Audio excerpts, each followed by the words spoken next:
back, everyone, to the A.D.D. show, where we're not always right, but we're never wrong. As always, I'm Mark. And I'm Hans, and welcome to Super Bowl week. I know I got that wrong last week, but here we are.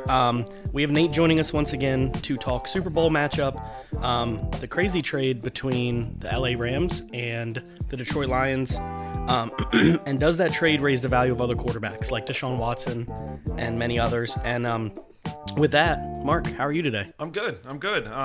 Excited to talk football again, and this trade really changed what our topics were going to be today.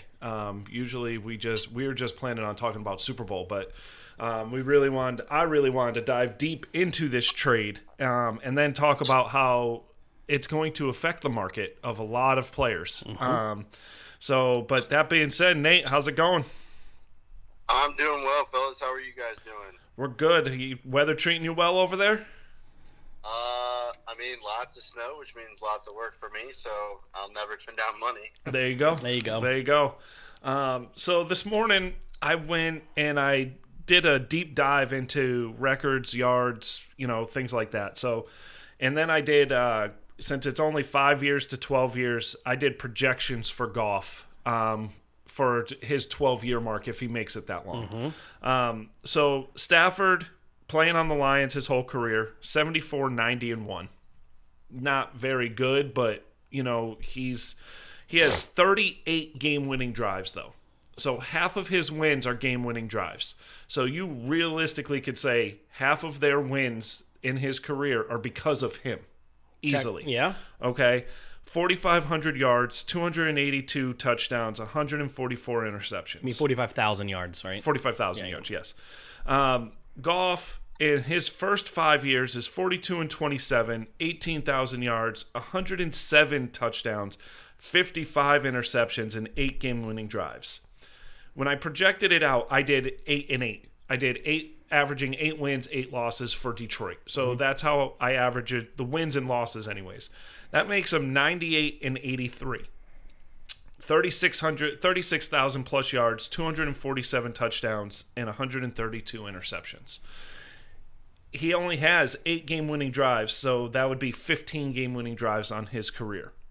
Goff is by far an average at best quarterback, where, in my opinion, looking at these stats, now the Lions got 3 picks. They got 2 future firsts, and a third this year, and Goff, and the Rams got Stafford. Now, on a better team, if you put Stafford on a better team, an average team, okay, let's just say an average team, he's a top 5 quarterback his 12 years in the league, easy. He would be more highly considered as a elite quarterback than what he is now. And he's had people to throw to, don't get me wrong. He's had Megatron, he's had Golladay, he's had Marvin Jones, I know there's a couple others I'm forgetting.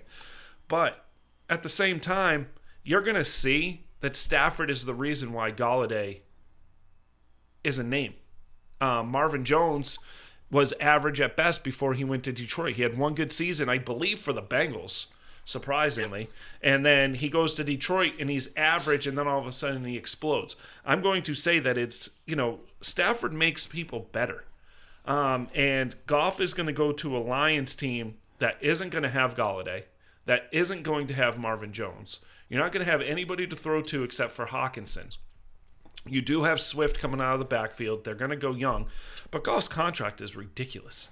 Well, it is absolutely ridiculous. And I don't know how the Lions had to look at this and say, okay, we're getting 3 picks. Well, the other thing you have to look at before I go into mine is that, yes, his contract's ridiculous, but in his first year, he's only going to be making $25 million with Detroit, because of how much his signing bonus was. Yep. His signing bonus was almost 50% of his contract. I think it was $58 million was his signing bonus, and his contract was 4 years, $134. So almost half of it was signing bonus. So year 1 with Detroit, he's making $25.3. That's really not a crazy amount of money, but this contract is still way more ridiculous because this year, Stafford on the Rams is going to be making $9.5. Yep. So you're talking a almost $20 million difference.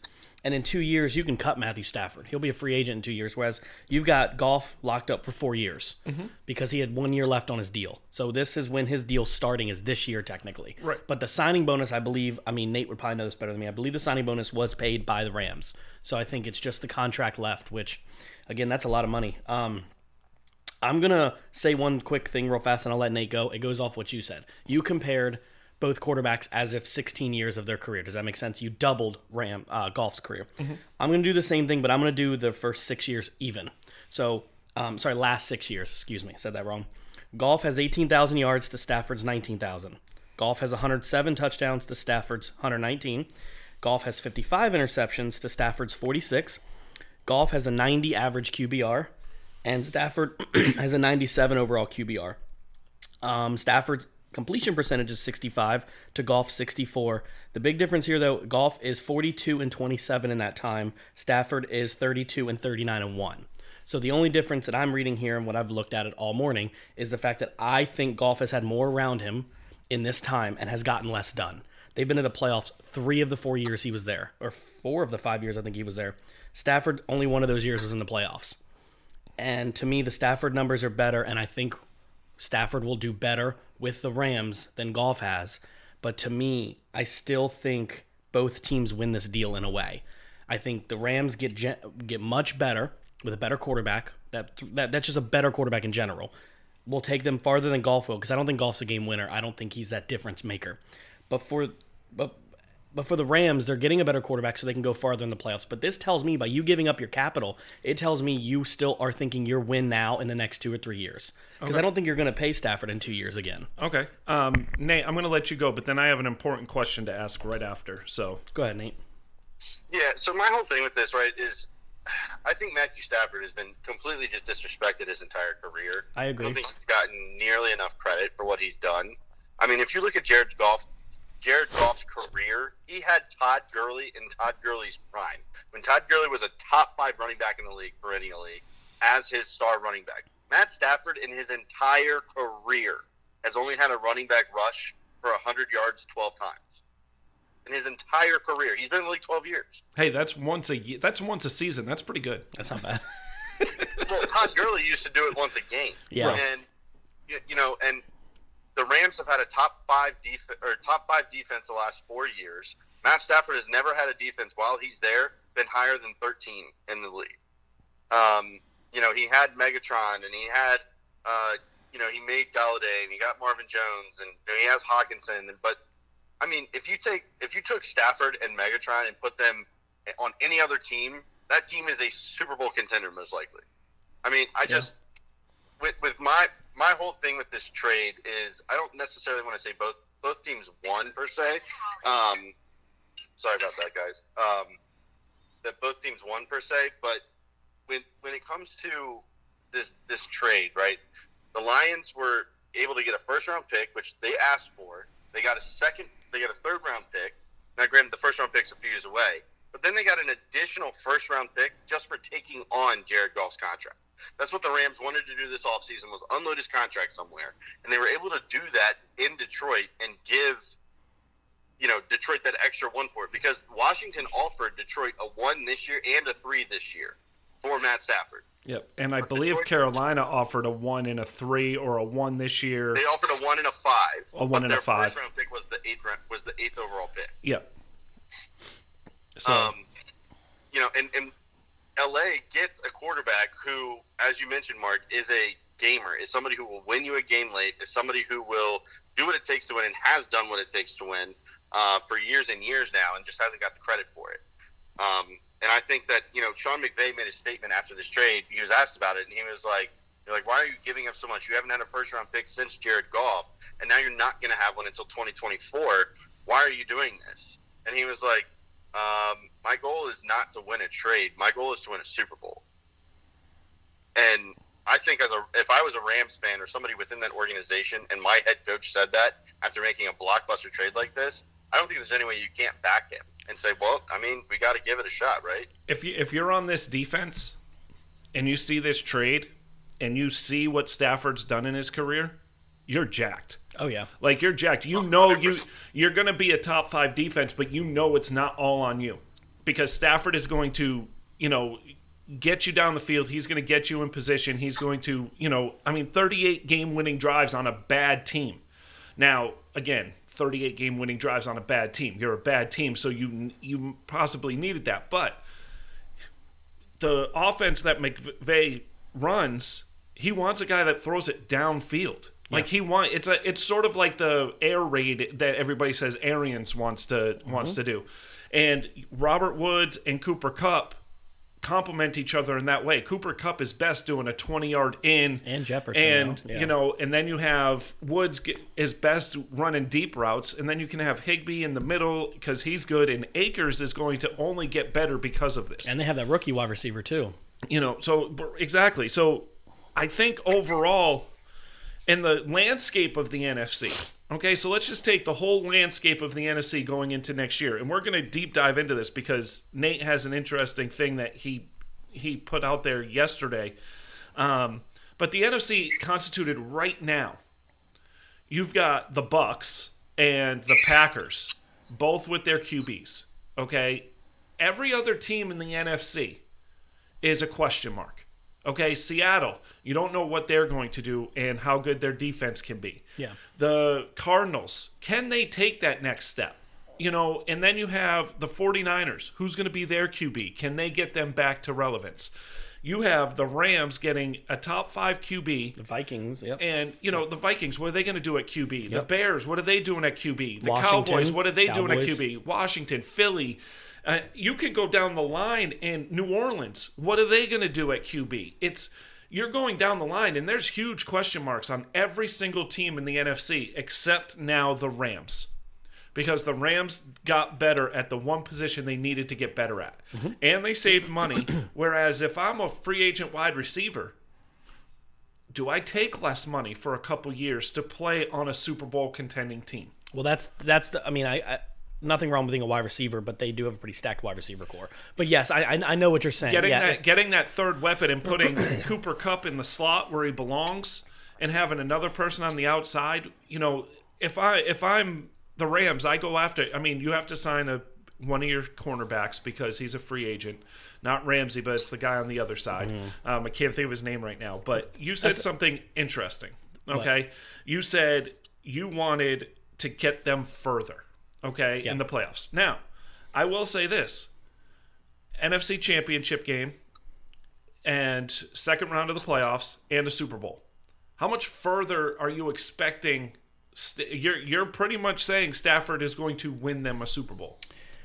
I think it could happen. I just don't think Stafford's going to be the reason they lose playoff games. Does that make sense? I'm not saying he's a liability, but there's been a lot of times in their playoff games, a couple different times I've seen Goff not show up to the quarterback we need him to be. I'm not a Rams fan, right? But you need him to be a certain caliber, and he throws 2 interceptions, 2 touchdowns. I get it. You can do that if your name is Tom Brady, but you can't do that if your name is Jared Goff. I don't think Matthew Stafford's going to make the same playoff mistakes Goff would. I think this could make them a Super Bowl team, but it's way too early for me to say that. But I could see it happening. It says it because when you said further, if you look at what Goff has done, it's not like he's a failure. It's not like I will say him and McVay are the reasons why they lost that Super Bowl. Yes. McVay got out-coached, but Goff didn't show up. You're the number one offense in the league. Yes, you're going up against the number one defense. I think that year the Patriots were the number one defense that year.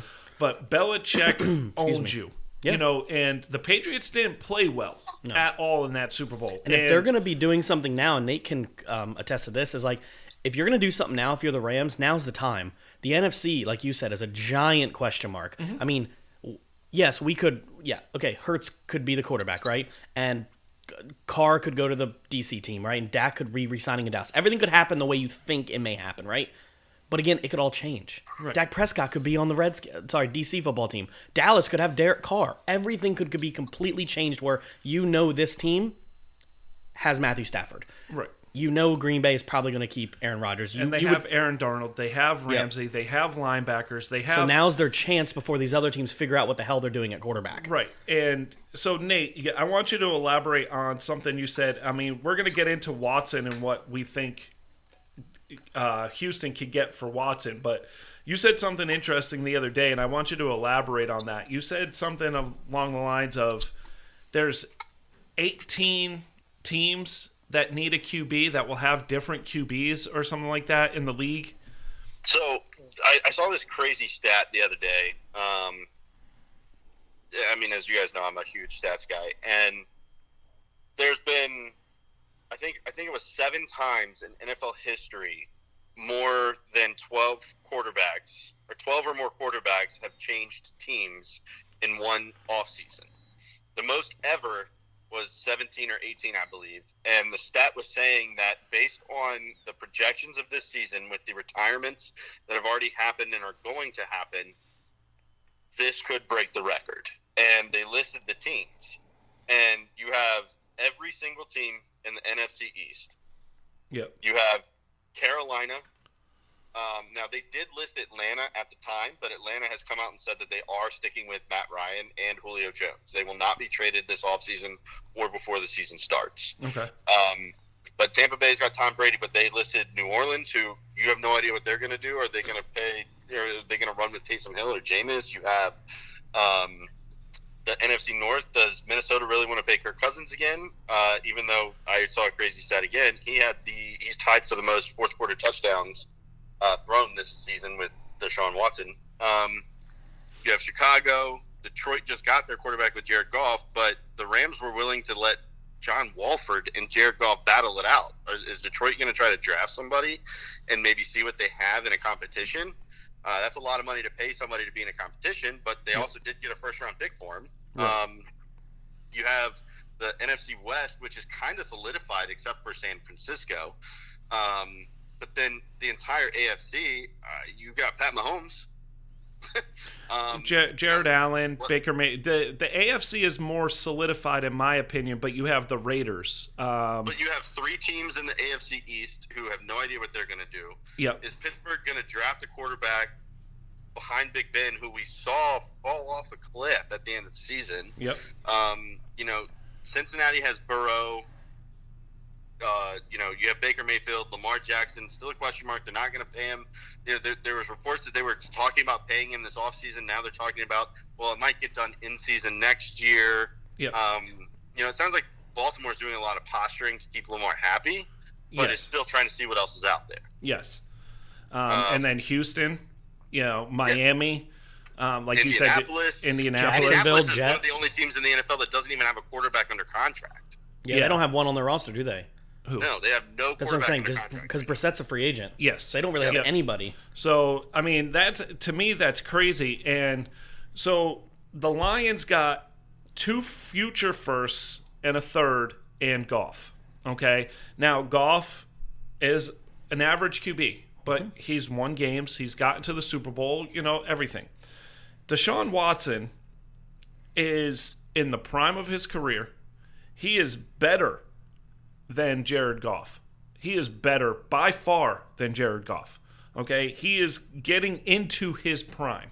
Okay? I mean, one's a top 10 quarterback, the other one isn't. So, yeah, that makes perfect sense to me. Yeah. To me, top 5 quarterback. Yeah, I think Watson's top 5 in the league.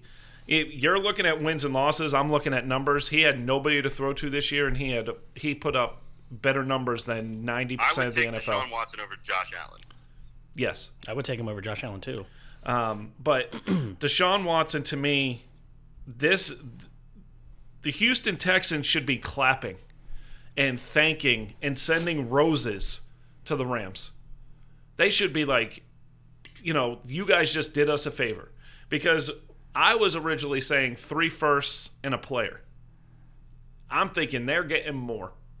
Because if you got 2 future firsts and a third this year for Jared Goff, where in 4 years, the stats for Watson versus 5 years for Goff, Watson is very close to being right where Goff is. And I'm saying that you are going to get at least 2 firsts this year, future firsts, and a player. So that's only 3 teams that can make that deal then.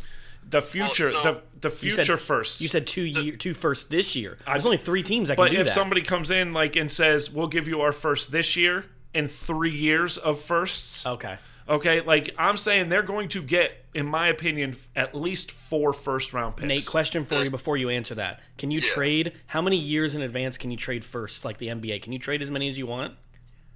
in the NFL? I don't think that there's a limit. Okay. But Yeah. I do think that from what I have read, I don't think that there's ever been a trade involving a first-round pick past 3 seasons away.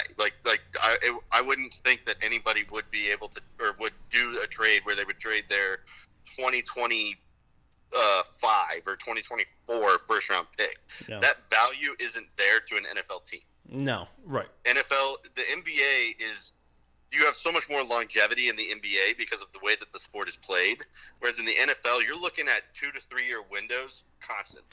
Pretty much getting 5 picks in 2021, getting the 1, 2, 3, 4, 5 this year is more valuable in a first in 2024. So I'm going to use Washington because Nate's a Washington fan. So I'm going to use Washington as an example.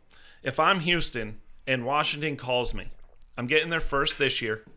I'm getting another one this year, a third, a fourth, something like that. A second, probably. Okay, yeah. their first next year. Okay, and then if they don't want to give me another first, I'm getting one of their young stud defensive players. Period. End of story. That's what I get. So right now, I mean, the reports are that right now Houston is asking for 2 first-round picks. Whether it's this year and next year, 2 this year, what they're asking for. They want 2 first-round picks within the next 2 years, 2 second-round picks within the next 2 years, and 1 to 2 players for Deshaun Watson. Which so I basically think what the package that Washington would have to put together, in my opinion, would have to look something. And I've seen all these stupid speculations on social medias, on Reddit and Twitter and all this stuff. All these people get on there and they're like, oh, send them Landon Collins and Ryan Anderson. No, they are saying they want starters. yes. Yeah. So Washington would have to give up the 19th overall pick and our second-round pick. Then we'd have to give up our first-round pick next year and our second-round pick next year. Then we're talking about dealing away Deron Payne, Matt Ioannidis. Sweat. One of those guys, Yeah. because you can't let John Allen go. He's the entire voice of the defense. You can't let Chase Young go, even though Houston's going to ask for that. He'd be way too expensive to let him go. But I agree that they're going to ask. Well, I mean, then you'd have to throw in. Someone like Cole Holcomb, who's a starting linebacker, or a starting cornerback, or even an offensive player. I mean, are we willing to trade Morgan Moses, our starting right tackle? I'm sorry. Go ahead, finish, bud. I'm sorry. No, I mean, it's just there's Yeah. the asking price now, because the Rams were willing to deal an extra 1 so that Detroit would take on Jared Goff's contract. Is that Stafford Goff trade has we already knew this offseason was going to be crazy. That Stafford Goff trade has completely flipped the market on its head, and nobody knows what's going to get thrown out there. So because there's going to be a team that looks at this and says, you know what, screw it, I'm going all in. Carolina, they're like, hey, we were competitive in a lot of games. Our defense, we drafted 7 picks last year that were all defensive players, and their top player was out. Heavy offense. and CMC was out. Right, and So- let's give them Teddy Bridgewater, a gap quarterback. Let's give them our top 10 picks so they can pick a quarterback.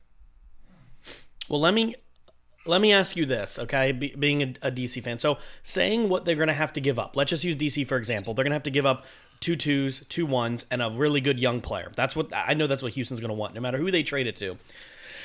Coming from you, and you too, and Mark, I like Deshaun Watson. I do, obviously. I would trade for him if my team was in your situation, okay? Here's the thing.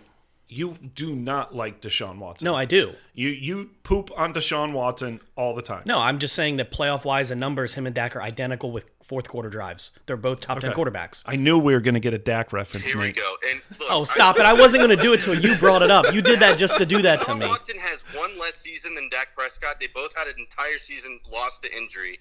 Deshaun Watson has more playoff berths and he's the same record in the playoffs, but Dak Prescott wasn't up 24-0 on the Chiefs, and Deshaun Watson's not the reason why they lost that game. Oh, I understand. Deshaun Watson also led his team through whatever they went through this season, trying to make sure that they could, get everything that they could done this year, and did all of that, was an NFL passing leader with nothing. Oh, I'm not saying I don't like Deshaun Watson. What I'm saying is, because I'm not bringing up Dak Prescott in this, because one of them is under contract still at the moment. What I'm saying is, for DC, is it worth giving up all this for Deshaun Watson, knowing you're giving up a young player or two, or is it better off to only have to give up a second and a third and a young player to go after somebody like Derek Carr? That's what I'm asking. You're going to have to give up a player for Derek Carr. And honestly, right before you guys called me, I was looking at a report. This whole thing came out. I know Logan put it in the group chat last night, talking about how Derek Carr's on the market. He's a hot commodity right now, and there's a potential trade offer that's going to be landed for, Oakland's trying to get in this Deshaun Watson market, right? Right. And the thought is, the initial thought was that they were going to trade Derek Carr and some capital to Houston for Deshaun Watson.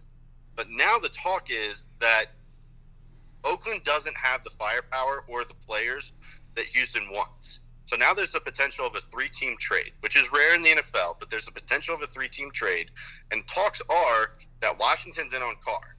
So my thought process with this whole thing is we send, a second this year and a first next year to Oakland for Derek Carr. Oakland sends our picks with their picks to Houston for Deshaun Watson, and we get a kickback from Houston with like a 5th-round pick.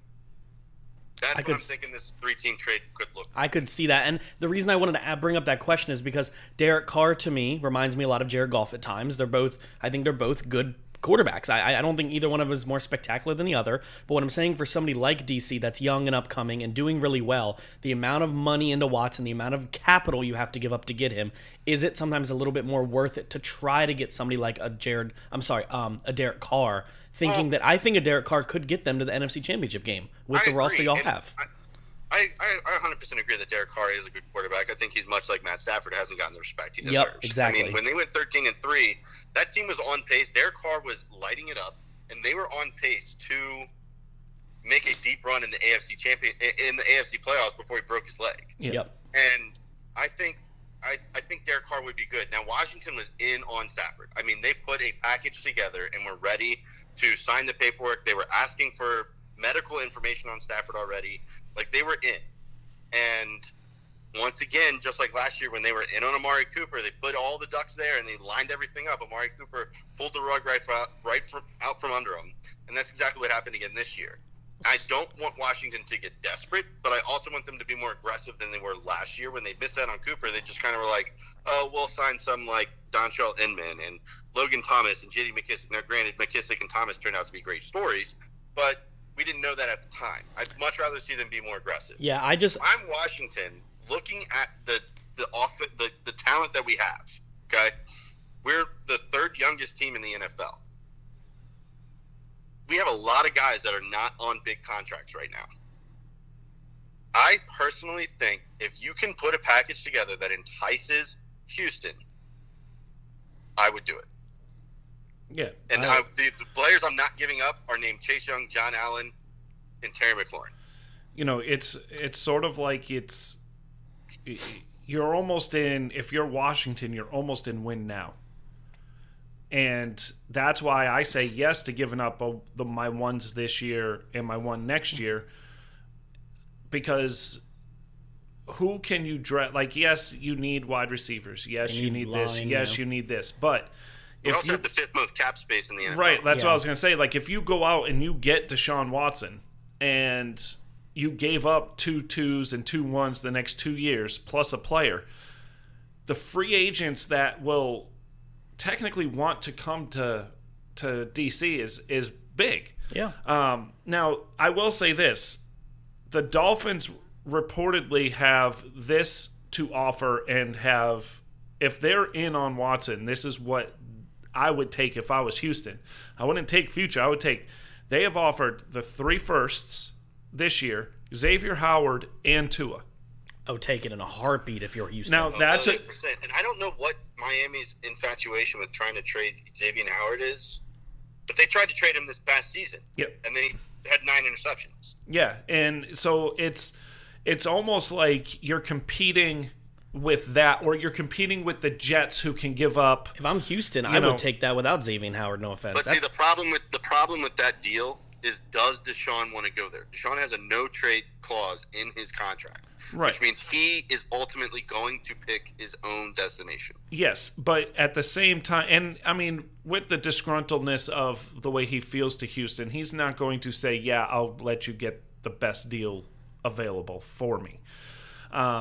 Where San Francisco is, it's the longer Houston waits, the more expensive this gets. The worse the deal gets. You think so? Yes. Because of all the talk, it's, say Washington goes out and gets Derek Carr because Houston's asking for too much, but the Raiders are like, you're offering me a second and a third. I'll take it. And, we'll build from here.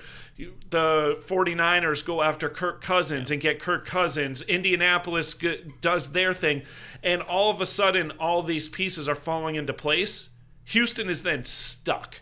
Yep. And Deshaun Watson will sit out. He's got the money to not play. Yes. Yeah. And so that's why this deal has to be made soon. Yeah. And you have to sit down and you have to say to his agent, because he won't talk to the team.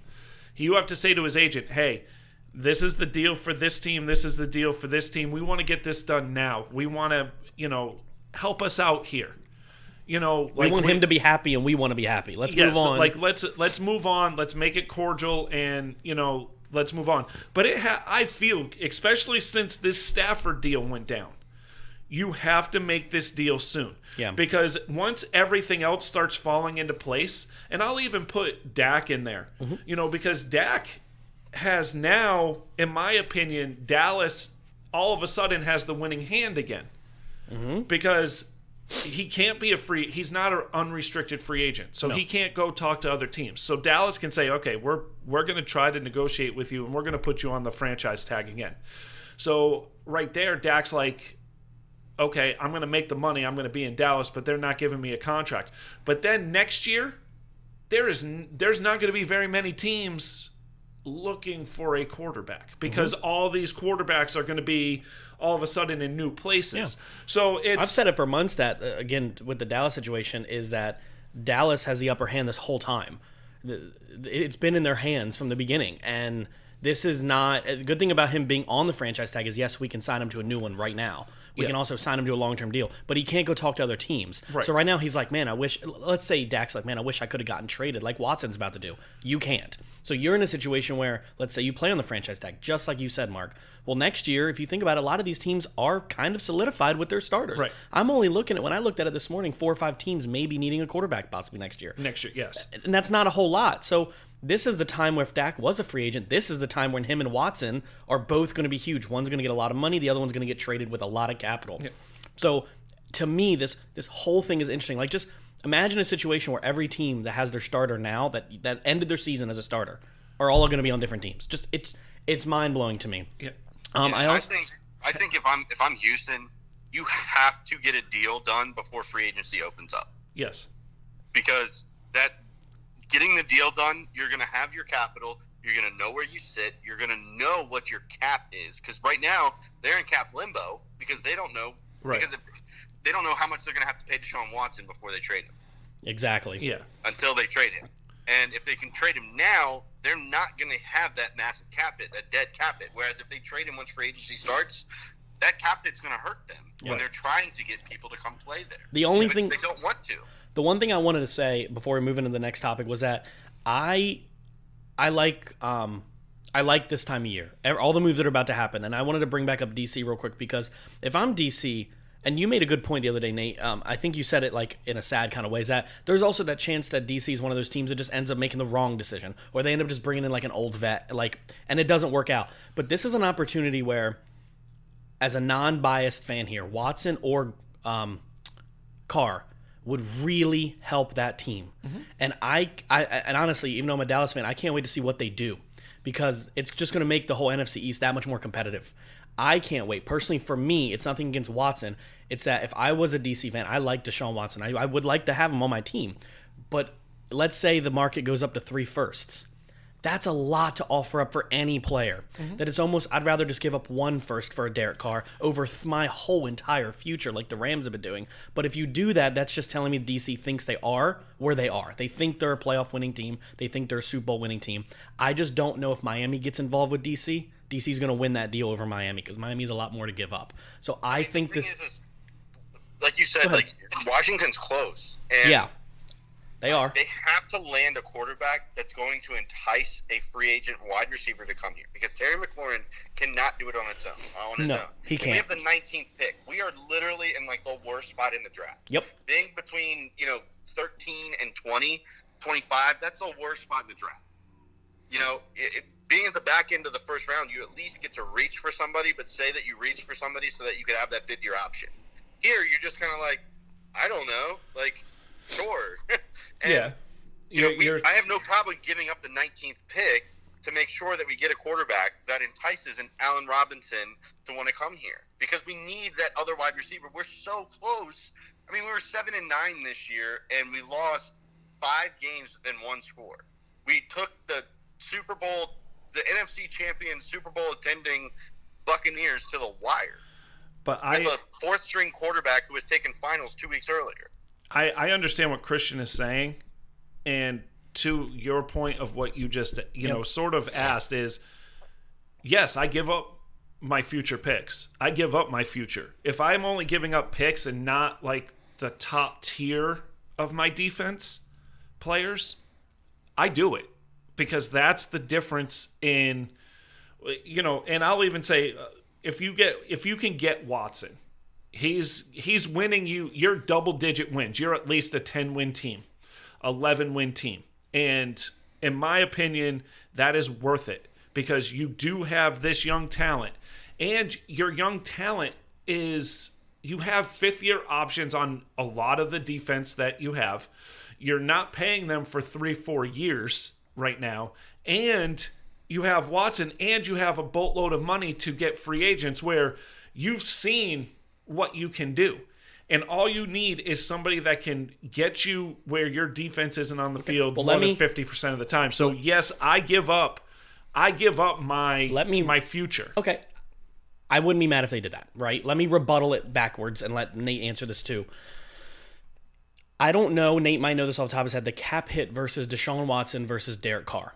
I'm sure it's got to be a $10 million difference. I'm sure it does. So Washington has a lot of cap. I know they do. Okay? But bringing in Watson, yes, you still have probably $30 or $40 million to spend. But if you bring in a Derek Carr, you have $40-50 million to spend. No, Carr's making more money. Carr, I think, is making a lot more money than what you think. I'm sure he is, but I'm saying, Carr signed that extension before Gruden got there. But half that money is in a signing bonus, more than likely. So the signing bonus has probably already been paid. So what's his yearly at? It's not going to be at $39 million. Most quarterbacks aren't. It's probably like 28, 29. The signing bonus is like a half their contract. Does that make sense? So Oakland's probably already paid half of it up front. So, okay. But I'm agreeing with you. Deshaun Watson's at 39 probably million. If you're asking me to choose between Derek Carr and Deshaun Watson versus giving up one first or probably 3 or more, I'm choosing Deshaun Watson every time. I'm choosing Deshaun Watson, and again, that 13-3 season where he broke his leg, the Raiders were right there. Yeah, they were. And that's the reason why the Raiders decided to stay with Derek Carr, and he is a baller. I'm not going to take anything away from it, but I'm picking Deshaun Watson every day of the week. I don't think either decision is bad. I just want to spitball. I think there's only a couple quarterbacks in the league. And this is me because I love Deshaun Watson. There's only a couple quarterbacks in the league that I would take over Deshaun Watson. And I don't even know if it's a couple, to be completely honest. Like, I'd have to really think about who's out there and everything. Mahomes is the only one that comes to mind. But Watson made Houston relevant. Think about it. Like, his stats are close to what Goff is in a year apart. And he missed half a season with a torn ACL. More than half a season, 3/4 of the season. And he made Houston relevant. When he came in, he was the reason why they were winning. And they never surrounded him with really, they had Hopkins and everything, but who else?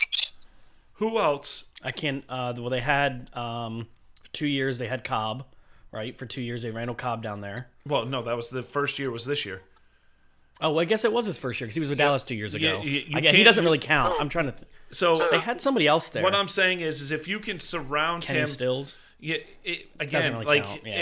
What I'm saying is, and I get it. Carr hasn't had people either, but Carr had Amari Cooper, and and we're looking at things, and I go Deshaun Watson every day. Okay. Now we're gonna have plenty of time to talk about all this. I honestly think right after the Super Bowl is when everything starts to just roll. But and just to answer Christian's question real quick so that when people listen to this, they understand.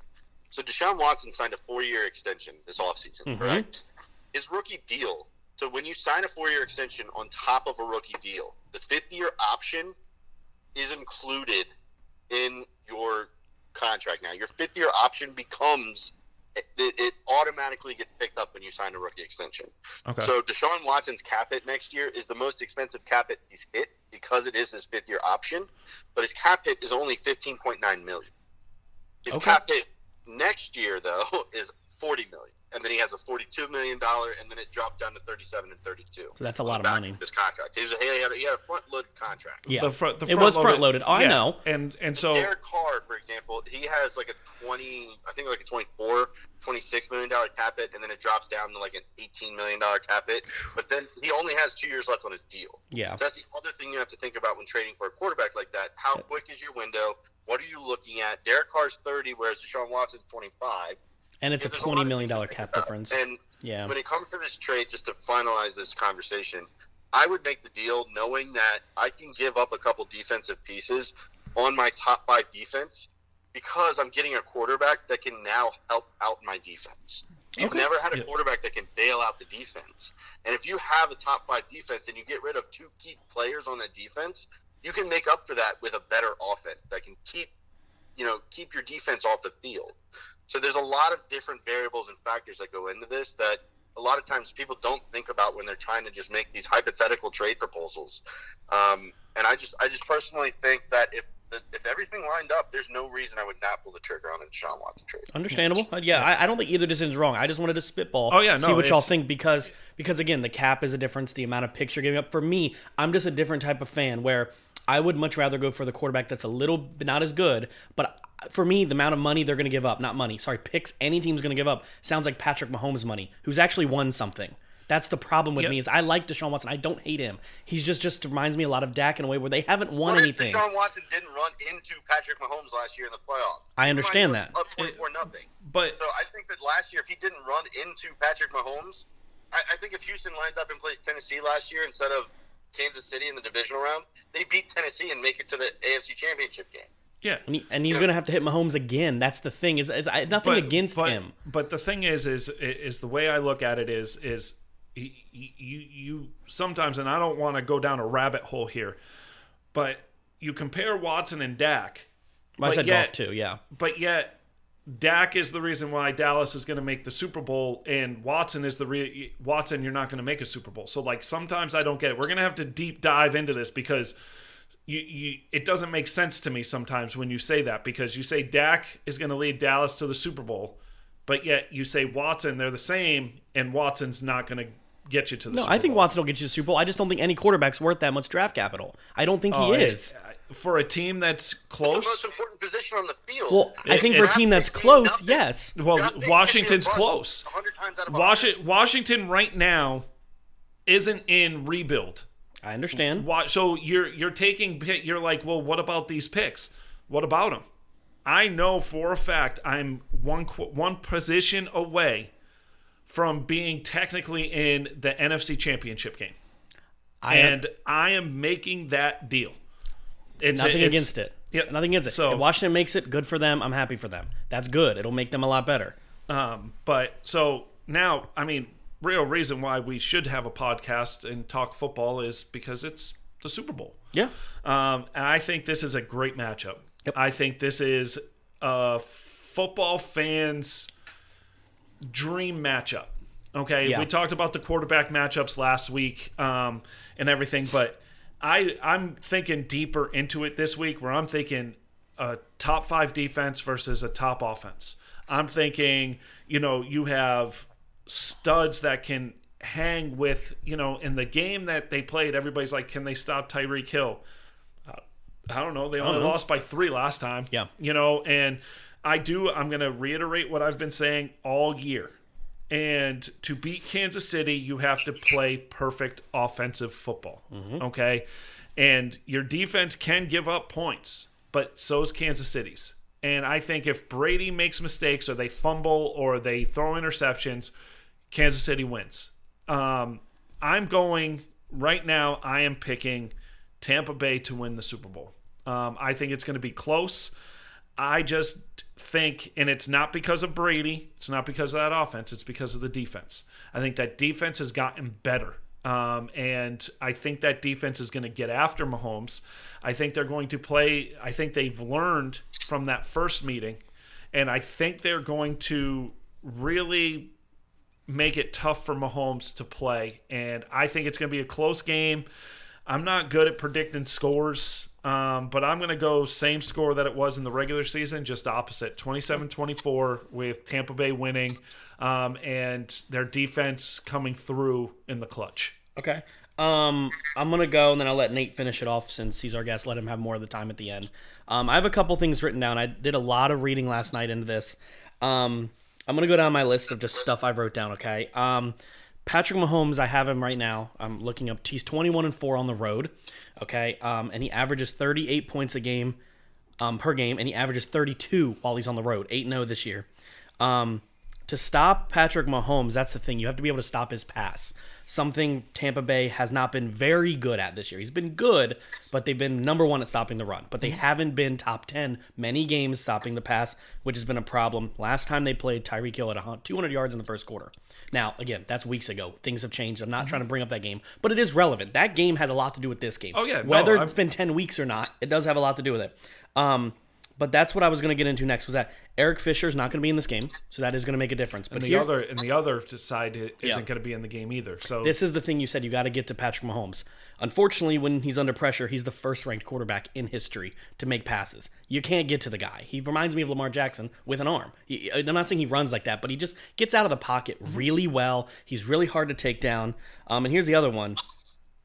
Brady's been practically unbeatable in the playoffs. Okay, it's his entire career. But here's something, I think Nate probably knows this. Chiefs defensive coordinator.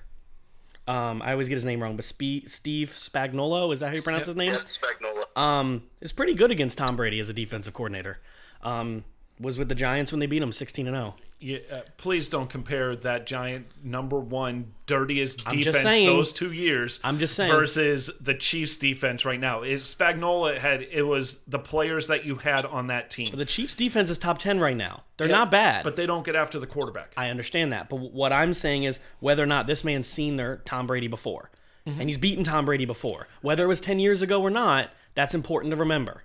I mean, of course you've seen Tom Brady before. If you've been a coach in the NFL for the last 20 years, you've seen Tom Brady. He's seen Tom Brady in the Super Bowl, is what I'm saying. Okay. He understands. Andy Reid's seen Tom Brady in the Super Bowl too. How did that work out for him? Yeah, but it could be different this time. You don't know that. I'm just reading. You just made my point. It could be different this time. It could be different this time. It is different this time. The players aren't the same. The players aren't the same. He doesn't have Michael Strahan. He doesn't have Jason Pierre-Paul.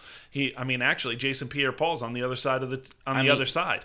I will say Chiefs defense isn't bad. It's not bad, no, but I'm not saying this is going to be an offensive game. No. I mean, 27-24, I don't think, the first time these teams met, Mahomes didn't get to his average. Yeah. It was 27 points. And the reason why they won is because Tampa Bay made mistakes on offense. And this is what I was going to... I'm not saying they're going to win the game because of Steve Spagnuolo. That's not what I'm saying. I'm just saying it's interesting to see that he's been here before, and he's going to see Tom Brady again, and he's done it once before. Two more things I want to say is Tom Brady is really good throwing the deep ball this year. 36 times he's thrown it over 20 yards. That's really good because you don't really think about that. The only problem I have with this game, and I've been thinking about it all day, is it's going to be exactly what Mark said. It's going to be Tampa Bay's defense, Chiefs' offense. Who's going to budge, who's going to not budge? Because honestly, at times, Tampa Bay's offense doesn't scare me, and neither does Chiefs' defense. So it's going to be who can beat who. And the last thing I want to end with, and I think we were talking about this the other day with Nate, Tom Brady's never thrown a touchdown in the first quarter of a Super Bowl. Isn't that crazy? In 9 times. I never even thought about that, but I just wanted to throw that in there. I don't know who I like more in this game. I was going to let Nate go, but I think I'm going to pick the Chiefs. And I think I'm going to pick the Chiefs because of recency bias. I think Tom Brady's going to have to play an absolutely perfect game. Mm-hmm. I really do. And recency bias of his last 2 or 3 playoff games this year doesn't show that.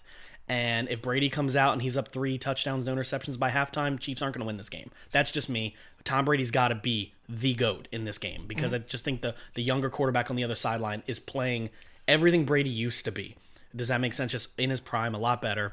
But again, it's still Brady. So we'll see what happens. Again, when you step on the field and see Tom Brady on the other side, you're like, oh shit, I'm actually playing Tom Brady. You know what I mean? Before Nate goes, how are we on time?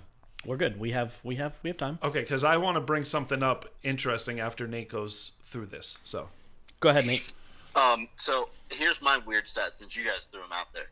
Did you know that Rob Gronkowski and Travis Kelce are the same age? Yes. I found that out today. I saw that today too. Isn't that just so weird to think about? Because Gronk was in the league 3 years before Travis Kelce got in the league, and Travis Kelce wasn't relevant until the end of his second season. So you're talking about 2014 was when Travis Kelce really popped on the scene, and he's been there ever since. Gronk got old quick. Gronk was dominant in 2010 when he got drafted. Now he's still a Hall of Famer, but he got old quick. But I think if we want to, Gronk's had 3 back surgeries, 3 knee surgeries, a shoulder and elbow surgery. Well, he should do some TB12. That's his problem. And Nate brought this up, so I just want to tell a funny story. That Gronk, before Tampa Bay signed him, Tampa Bay wanted video proof that he was running sprints and he was working out. So Gronk, being Gronk, did 1 day of running sprints, changed his shirt 8 times, and sent it 8 different days. But it was the same day, and all he did was run sprints 1 day. And he sent them 8 different videos of him running sprints because all he did was change his shirt. That is the most Gronk thing ever. I think it's funny. And that's the thing. It's funny. Go ahead, Nate. I'm sorry. Still laughing at that. Yeah, Rob Gronkowski is probably going to go down as one of my favorite characters in NFL history. Oh, yeah, absolutely. But when it comes to this Super Bowl, I'm just honestly going to sit there and just thoroughly enjoy what I'm getting to see. Because I truly don't know if we're going to get to see another quarterback matchup of this caliber. And I do think this is the greatest quarterback matchup in NFL history. You have Tom Brady, who is undoubtedly the greatest quarterback of all time. He's got 6 Super Bowl rings. This is his 10th appearance. He's got more playoff wins than anybody times 2. He's an amazing, amazing talent, and he's a great person. And then you have Patrick Mahomes on the other side, who just exploded onto the scene 2 years ago and still didn't even know how to read defense. He was just playing backyard football. Mm-hmm. And now he understands the game a lot better. You watch him be a lot smarter with his throws and how he's maneuvering himself. I mean, you watch him jog from the sideline to the huddle and after the play, and you're like, this dude's kind of weird. And then you watch him play, and you're like, holy cow, it's like a completely different person. Yeah, the way he runs is odd. Yeah, he makes me so angry when I watch him jog onto the field. And then you watch him sprint away from a defender, and you're like, holy cow. Yeah. But the big thing to me in this game, right, so the Chiefs were down 20-10 in last year's Super Bowl. Patrick Mahomes got abused for the first 3.5 quarters. And then Kansas City changed, Andy Reid changed what they were doing offensively. He went to a much more, let's get 6 yards, let's get 4 to 6 yards every play. Let's try to just dink and dunk this. And then what did they do? They got Richard Sherman creeping up, hit Sammy Watkins over the top. And, Joey Bosa had 12 quarterback pressures by himself last year and hit Patrick Mahomes 8 times. And this Bucs defense can get after the quarterback. Oh, yeah. I mean, you have Shaq Barrett, Pierre Paul, Devin White, Winfield blitzing. You have Davis that can blitz. Bush, is he on their defense too? They have Levante David. I mean, they have Ndamukong Suh, and they have Vita Vea.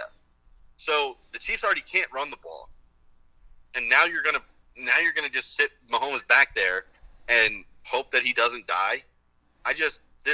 They're missing offensive linemen, and nobody's talking about the fact that they had an offensive lineman who was on their Super Bowl winning team last year opt out to go help with COVID. Yeah. And their offensive line has played very well all season, but to me, this defense of Tampa Bay rattled Rodgers twice.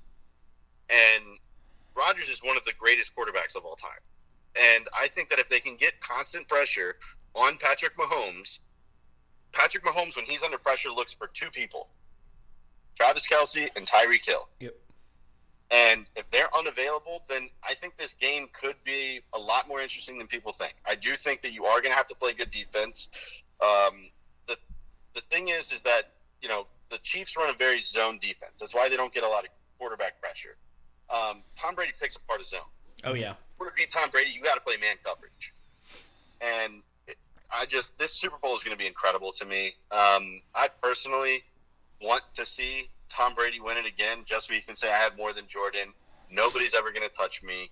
I am not only the greatest NFL player of all time, I am one of, if not the greatest athlete in American history when it comes to professional sports. And I'm going to pick this score as 28-25, Tampa Bay wins. Yeah. I mean, and like you said, like we talked last week about the Super Bowl matchups. Like we dove and I wrote down some names, and I still think that this is the best one ever. And Christian said something interesting to me when you were talking. You're like Mahomes in his prime and Brady in his prime. Mm-hmm. Okay, if you compared Mahomes' this is third year or fourth year. This is his fourth year. This is a third year starting versus Tom Brady's third year starting. Okay. Patrick Mahomes blows him away. Oh, yeah. Brady didn't hit his prime until 10 years into the league. And then he soared. So when people compare what Mahomes did to Brady or what this quarterback does to Brady in the first 5 years of their careers. I wasn't comparing stats. No. Yeah, I'm saying other people. Yeah. I'm like, Brady didn't hit his prime until year 10. He's severely just outperformed. We got to remember, and Brady, too, for a lot of his career, and again, I've watched more than half of his career when I started watching football. He's never been a really big stat guy. Yes, he's had good days of stats, don't get me wrong, but he's been a winner. What I meant in a comparison of them is that they're both young ages. They were both winners. Yes. They're both playoff winners. They have that juice that no one else has. Yep. Again, Patrick Mahomes' arm reminds me more of like a Rodgers type arm. Yep. Brady, that wasn't really always Brady. Brady was just a menace. It was very different. Yeah. But to me, I'm not comparing stats because the league has changed a lot. Even since Tom Brady was in his fourth year, it's changed a whole lot. But I just think in general they're both winners. I wish I saved the picture that I sent in the text group. Because it was Brady has 3 Hall of Fame careers. Yeah. I'm pulling it up right now, Mark. Yeah, you can go back and look at old pictures. There's a button on your phone. You can do that in the group messages. You got to remember he's old, Christian. Yeah, I keep forgetting that. It only lets me go back. He remembers the Staubach years. But to me, here it is, right? Okay. So the craziest part, right, is you're talking about Tom Brady hitting his prime. In Tom Brady's prime, that was arguably his worst playoff time of his career. Yeah, because he only had. I mean, he went to 3 Super Bowls, but he only got 1 title. Right. He got bested by Eli Manning twice. So in 2001 to 07, he had 86 wins, 197 touchdowns, 26,364 yards, and 3 titles. 2008 to 2014, 73 wins, 195 touchdowns, 26,812 yards, 1 title. 2015 to 2020, 70 wins, 189 touchdowns, 25,946 yards, and 2 titles, and is playing for a third. It's just absolutely insane. It really is, and like when you break it down like that, and we're talking about Jared Goff, we're talking about Derek Carr, we're talking about Deshaun Watson, we're talking about Dak Prescott, we're talking about Matthew Stafford. This man, in 20 years, has 3 separate Hall of Fame careers. And like Nate said, the middle of his career, the second Hall of Fame career, we'll call it, he was 1-2 in the Super Bowl. Where the first part of his career where he wasn't Tom Brady, say, he was 3-1. And then you go in your second half of your career where the latter years or the fall, or like Max Kellerman would like to say, he's fallen off a cliff years, which Max Kellerman, I cannot watch that man talk. I can't watch that man say anything because he is an absolute You know what idiot. show would be the best? The Max Kellerman and Skip Bayless show. Oh, my God. Featuring Stephen A. twice a week. On a boat with no service. Featuring Stephen A. twice a week, just to, I would put a shotgun barrel in the middle. But it's like you have these people out there that are Brady haters, and I root for Tom Brady, okay, and I do want to see him win a 7th. My wife wants to see Tom Brady retire. She's sick of Tom Brady, and I get it. I get why people would, but the thing is, if you're a diehard sports fan, and I don't care if you hate the man or not, you have to respect what we're watching. Oh, yeah, absolutely. And Nate said the greatest athlete. I'm not even going to put him as an athlete. He is the greatest winner of all sports. I'm going to put it out there. He is better than what Bill Russell was for the Celtics, even though they won 11 titles. He's better than Jordan. He's better than... I can't even think of other players to compare him to, but he's better. He wins, and that's all he does is win. And people are like, oh, well, Adam Vinatieri won him 3 Super Bowls. Okay, who got Adam Vinatieri in position to win 3 Super Bowls? Who got them to where they need to be? Who brought them back? I'm just kidding. I'm kidding, Mark. And again, people say Deflategate. Okay, Deflategate. Look at the first half of that game where he sucked. And then they use different balls that are inflated, and he destroys them. So lose me with this, they cheat, they do this, they do that. I got Mark Pardo. No, because it bothers me, because that's what true haters want to say. And they don't want to appreciate. He destroyed their team. So it's probably mostly Pittsburgh fans and Raider fans and Raven fans. They can all F off. Okay, because I am tired of hearing, he cheats his whole career. No, he works at it. Mark, it's okay. It's okay. No, it's just because I made the mistake. You're not trying. I made the mistake of not enjoying what I was watching with Jordan because I just disliked him so much. But looking back on it, it was something that you should have really just soaked in because it's something that you don't see all the time. As fans, we do this in all sports. We do this in basketball. When I was growing up towards the beginning when I started watching NBA, Kobe was there. I never liked Kobe because he was always winning. But I grew up in a LeBron era, so I like LeBron. I don't like Jordan because they compare the two, right? Same thing with older players. I don't like Brady because he was always winning. But I respect their games in all sports. Even if I'd never liked, as a Dallas fan, Donovan McNabb, I respected him because he kicked our teeth in twice a year. You know what I mean? It's one of those things where you have to respect game. Game, respect game, whether you like the player or not. Just think about this. Tom Brady is now going to have been in more Super Bowls than Drew Brees, Ben Roethlisberger, Aaron Rodgers, Peyton Manning, and Dan Marino combined. They all combined for 9 Super Bowls. Tom Brady is in his 10th. And you'll have more losses than all of them, though. Yeah, I'm just kidding. Yeah, it's the LeBron argument, though. You got to get there to. Actually, he has less losses because Marino lost, Roethlisberger's lost, and Manning lost twice. So that's 4. Oh, that is 4, isn't it? I guess you're right. But it's like he has 3 losses, right? And I want to enjoy what Patrick Mahomes is doing too.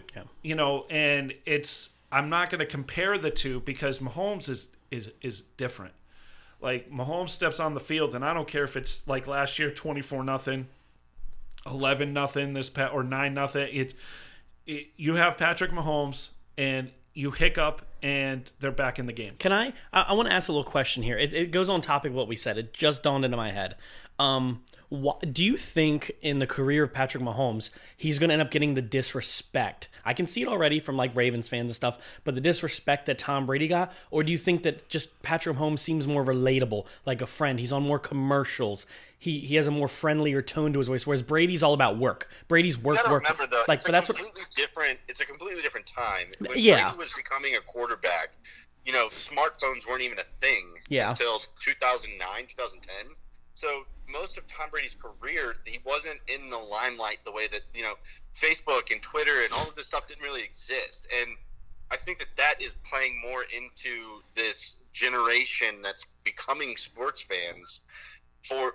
That's why I think that Mahomes probably will never be hated the way that Tom Brady's hated. I mean, unless he goes out and pulls something like Big Ben did. But I just... Yeah. For me, it's...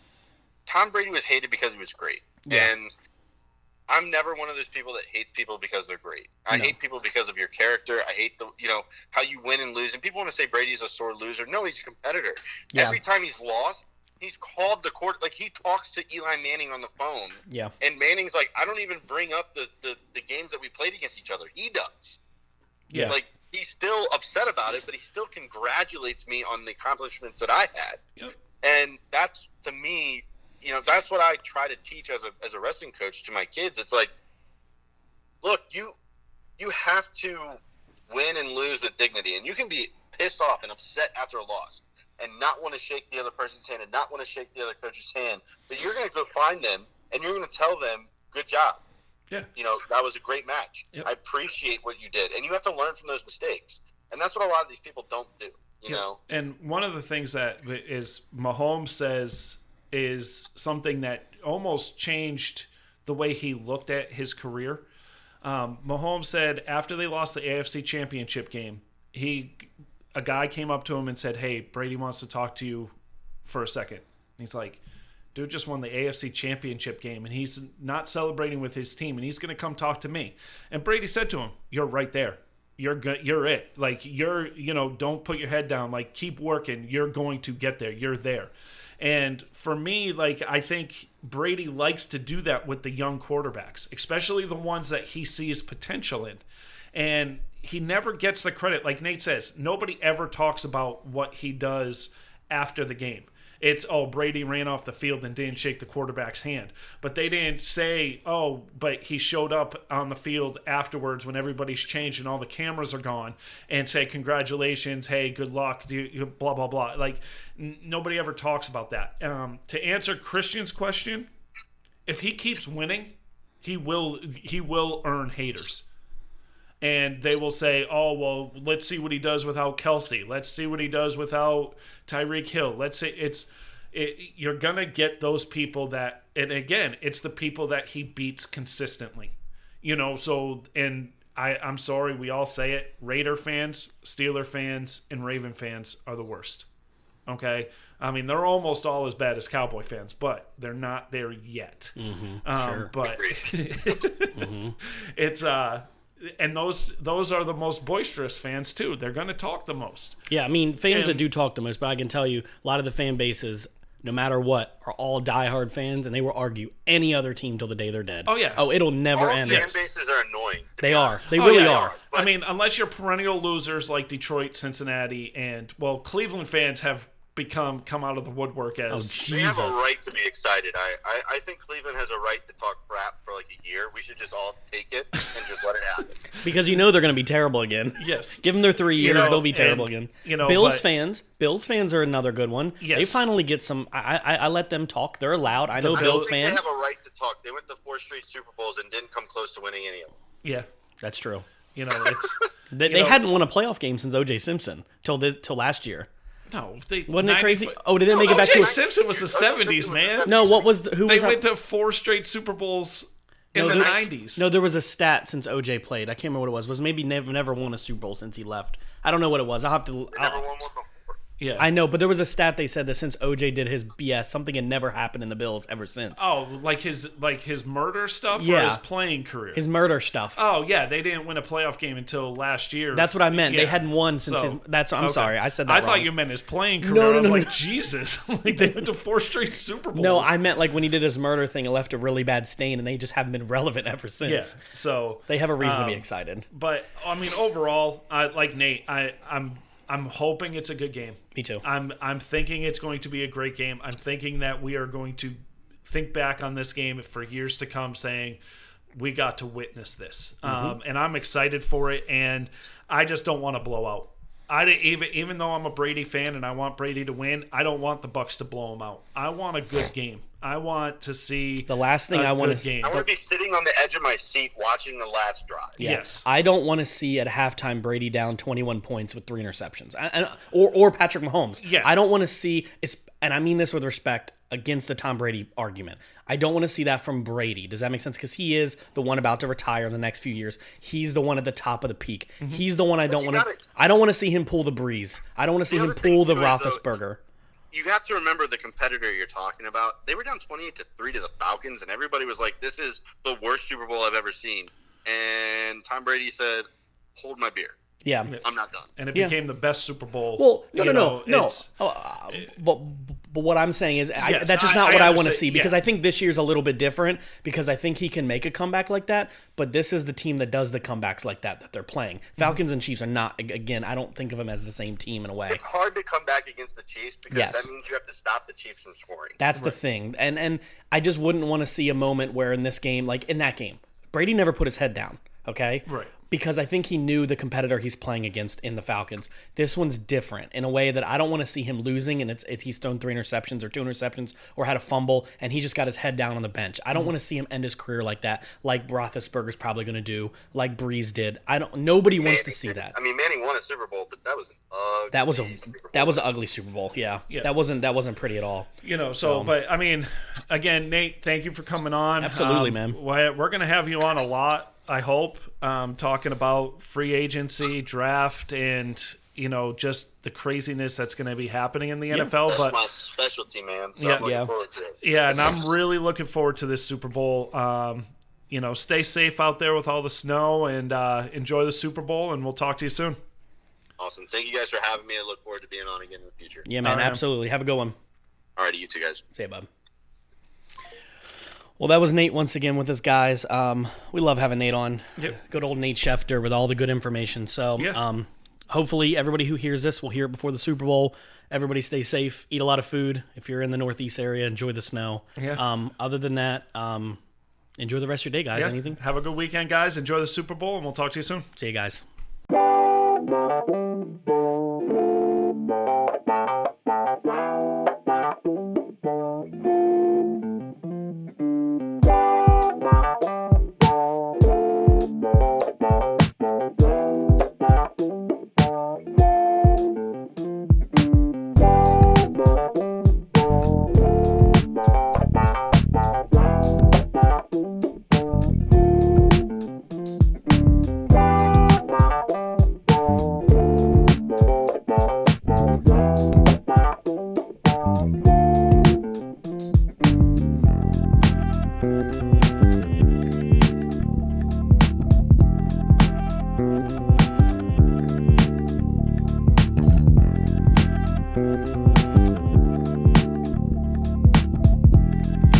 Thank you.